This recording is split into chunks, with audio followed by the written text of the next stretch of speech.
ജനകീയ വികസന സമിതിയുടെ 4ാമത് വാർഷികം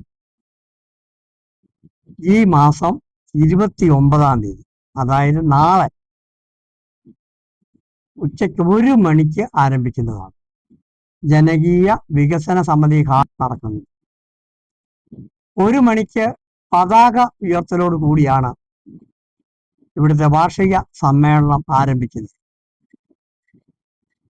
യോഗം ഉദ്ഘാടനം ചെയ്യുന്നത് ബഹുമാനപ്പെട്ട Ettumanoor MLA Nattakam Suresh അവരുകളാണ്.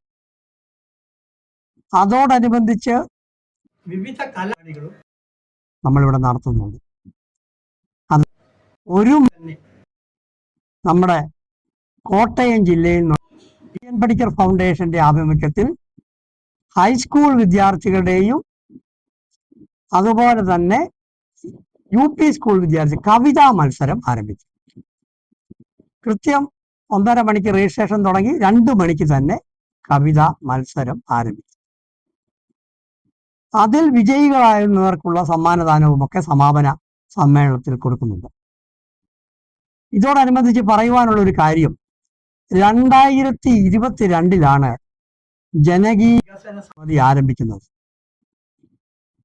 Ettumanoor hang out ഓഡിറ്റോറിയത്തിൽ കൂടിയ യോഗം ഉദ്ഘാടനം ചെയ്തത് നമ്മുടെ പ്രിയപ്പെട്ട മുൻ MLA-യും MP-യുമായിരുന്ന സുരേഷ് കുറുപ്പാണ്, അഡ്വക്കേറ്റ് സുരേഷ് കുറുപ്പ്. അതിനുശേഷം നിരവധി പരിപാടികളിൽ കേരളത്തിലെ ഒട്ടുമിക്ക സാംസ്കാരിക നായകന്മാരും അതുപോലെ തന്നെ രാഷ്ട്രീയ നേതാക്കളും ഈ പ്രസ്ഥാനത്തിന്റെ യോഗങ്ങളിൽ പങ്കെടുത്തിട്ടുണ്ട്. ഏറ്റുമാനൂർ റെയിൽവേയുടെ വികസനം, അത് തന്നെയുമല്ല കലാകാരന്മാർക്കുള്ള ആദരവ്, മറ്റൊരു ജീവകാരുണ്യ പ്രവർത്തനം, ഇതിനെല്ലാം ജനകീയ വികസന സമിതി നേതൃത്വം നൽകുന്നുണ്ട്. വികസന സമിതി ആധാരം അഥവാ ഈ വികസന സമിതിയുടെ പ്രവർത്തനം മുന്നോട്ട് പോകുന്നത് എൻ്റെ ഫ്രണ്ടിലിരിക്കുന്ന എക്സിക്യൂട്ടീവ് അംഗങ്ങളുടെ മിടുക്കുകൊണ്ട് മാത്രമാണ്. അവരുടെ ഒത്തൊരുമിച്ചുള്ള പ്രവർത്തനം ഈ പരിപാടിക്ക് മാറ്റുകൂട്ടിയിട്ടുണ്ട്. ഈ വാർഷിക സമ്മേളനത്തില് Kerala senior leaders forum Shri Thiruvanchoor Radhakrishnan, Abu John Joseph 3 പേരെയും ആദരിക്കുന്നുണ്ട്. അതോടൊപ്പം rubber board chairman Shri N. Kanakkari panchayat president VR Vijesh, Ettumanoor നഗരസഭാ കൗൺസിലർ രശ്മി ശ്യാം, OR ശ്രീകുമാർ തുടങ്ങിയവരെല്ലാം സംസാരിക്കുന്നുണ്ട്. ഈ പരിപാടി 20 ജനകീയ വികസന സമിതി ഹാളിൽ നടക്കുന്നത്. ഒരു കാര്യം കൂടെ പറയാം, ഈ വികസന സമിതിയില് മെമ്പർഷിപ്പ് എടുക്കുന്നതിന് 1 വർഷത്തേക്ക് 100 രൂപ മാത്രമേ ഉള്ളൂ. ആർക്കും ചേരാം. 1 വർഷത്തെ കാലാവധി റിന്യൂ ചെയ്യാം, അല്ലാത്തവർക്ക് പോകാം. ഈ 100 രൂപയിൽ കഴിഞ്ഞ് ഞങ്ങളുടെ സംഘടന പിരിവോ കാര്യങ്ങളോ ഒന്നുമില്ല. ആരെങ്കിലും അഭ്യുദയകാംക്ഷികൾ നമുക്ക് പൈസ തന്നാൽ സ്വീകരിക്കുകയും ചെയ്യും. ഇത്രയും കാര്യങ്ങളാണ് നടക്കുന്നത്. അതോടനുബന്ധിച്ച് ഒരു പുസ്തക പ്രകാശനമുണ്ട്. അതായത് നമ്മുടെ ഗാന്ധിജി യൂണിവേഴ്സിറ്റിയുടെ അസിസ്റ്റന്റ് രജിസ്ട്രാറായിട്ട് റിട്ടയർ ചെയ്ത പ്രിയപ്പെട്ട JR കുറുപ്പ് പുസ്തകം, കവിത സമാഹാരം റിലീസ് ചെയ്യുന്നു. മറ്റൊരു കാര്യമുള്ളത്, താളം ഗ്രൂപ്പിന്റെ, അതായത് കേരളത്തിൽ പന്തലിച്ചെടുക്കുന്ന ഏറ്റവും വലിയ തിരുവാതിര ഗ്രൂപ്പാണ് താളം ഗ്രൂപ്പ്. അവരുടെ അല്ലെങ്കിൽ കോട്ടയം ജില്ലയുടെ ഭാരവാഹിയായ MS രാജലക്ഷ്മിയുടെ നേതൃത്വത്തിലുള്ള മെഗാ തിരുവാതിരയും ഉണ്ടാവും. മെഗാ അല്ല, തിരുവാതിര കളിയും ഉണ്ടായിരിക്കും. അങ്ങനെ സംഭവ സമൃദ്ധമായ ഒരാണാഘോഷം. എല്ലാവരും പങ്കെടുക്കുക, വിജയിപ്പിക്കുക. കൂടുതൽ കാര്യങ്ങൾ പറയുമ്പോൾ ഞങ്ങളുടെ ഈ പ്രോഗ്രാമിന്റെ കോർഡിനേറ്റർ കൂടിയായ വേമ്പേരി സാറിനെ ക്ഷണിച്ചു കൊടുക്കും.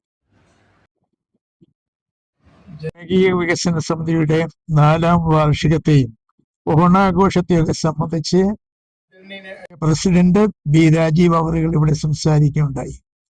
ഈ 4 വർഷം കഴിയുമ്പോൾ ഈ ജനകീയ വികസന സമിതി ആരംഭിച്ച ശേഷമുള്ള ഈ കാലത്തെക്കുറിച്ച് ഓർക്കുമ്പോൾ ഒത്തിരി സന്തോഷവും പിന്തുണ നൽകിയ ആളുകൾക്കും മാധ്യമങ്ങൾക്കുമുള്ള നന്ദി രേഖപ്പെടുത്തുന്നതിന് കൂടി ഞാൻ ഈ സമയം ഉപയോഗിക്കുന്നു. ചെറുതായിട്ട് ആരംഭിച്ചുവെങ്കിലും ഇന്ന് മാധ്യമങ്ങളുടെയും പൊതുജനങ്ങളുടെയും പിന്തുണയാൽ സാമൂഹിക ജീവിതത്തിന്റെ വിവിധ മേഖലകളെ സ്പർശിക്കുന്ന പ്രവർത്തനങ്ങൾ ജനോപകാരപ്രദമായ രീതിയിൽ ചെയ്തു തീർക്കാൻ സാധിച്ചു എന്നുള്ളത് വളരെ കൃതാർത്ഥതയോടുകൂടിയാണ് ഞങ്ങൾ ഇപ്പോൾ ഓർക്കുന്നത്. ഈ വർഷത്തെ വാർഷികാഘോഷം, ഓണാഘോഷം, പുരസ്കാര സമർപ്പണം, പിന്നെ കുട്ടികൾക്ക് വേണ്ടിയുള്ള മത്സരങ്ങള്, വിവിധ കലാപരിപാടികൾ എന്നിവയെല്ലാം ഇവിടെ ഉണ്ടായിരിക്കും. പ്രധാനമായിട്ട് ജനങ്ങൾക്ക് ഓരോ കാലഘട്ടത്തിലും ഓരോ സമയത്തും ആവശ്യമെന്ന് തോന്നുന്നത്, പൊതു നന്മയ്ക്ക് ആവശ്യമെന്ന് തോന്നുന്ന കാര്യങ്ങളിലേക്ക് ജനങ്ങളുടെ ശ്രദ്ധയാകർഷിക്കുകയും അധികാരികളുടെ മുൻപിൽ നിവേദനങ്ങൾ സമർപ്പിക്കുകയും ചെയ്തിട്ടുണ്ട്.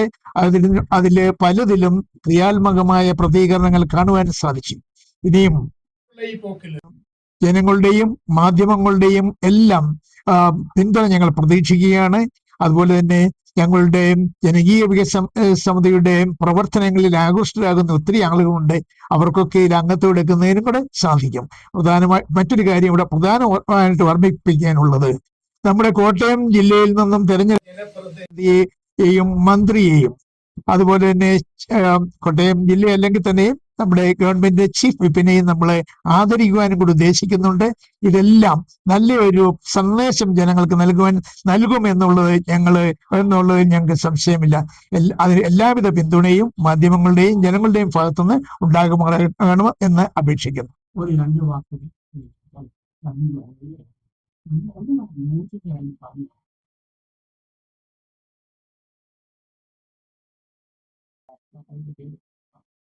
ജനകീയ വികസന സമിതി 4ാമത്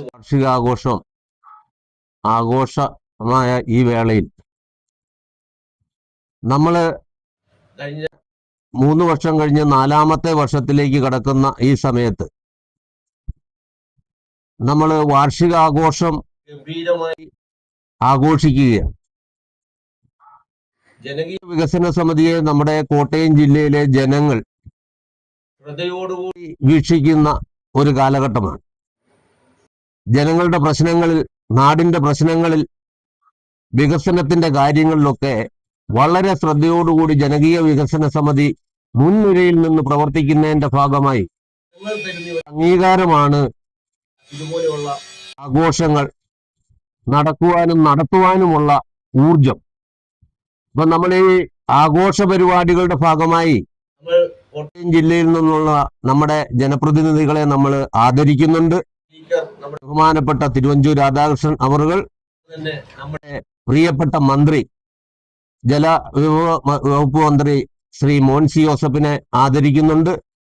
MLA-മാരെ ആദരിക്കുന്നുണ്ട്. ചീഫ് വിപ്പ് അബു ജോണിനെ ആദരിക്കുന്നുണ്ട്. നമ്മുടെ ആദരിക്കുന്നുണ്ട്. അങ്ങനെ ഒരുപാട് പരിപാടികളുമായി ജനകീയ വികസന സമിതി മുന്നോട്ട് പോവുകയാണ്. ജനങ്ങളുടെ പിന്തുണ ഉണ്ട്. അതുപോലെ തന്നെ ദൃശ്യമാധ്യമങ്ങളുടെ ഒരു വലിയ സംഭാവന നമുക്കുണ്ട്. അവരുടെ ആ ഒരു നമ്മളോടുള്ള സ്നേഹവും നമ്മളുടെ പ്രവർത്തന അംഗീകാരവും വലുതാണ്. അതുകൊണ്ട് ഈ പരിപാടികൾക്ക് മുഴുവൻ ആൾക്കാരുടെയും സഹകരണം ഞങ്ങൾ പ്രതീക്ഷിക്കുകയാണ്. എല്ലാവിധ ആശംസകളും നേരുന്നു.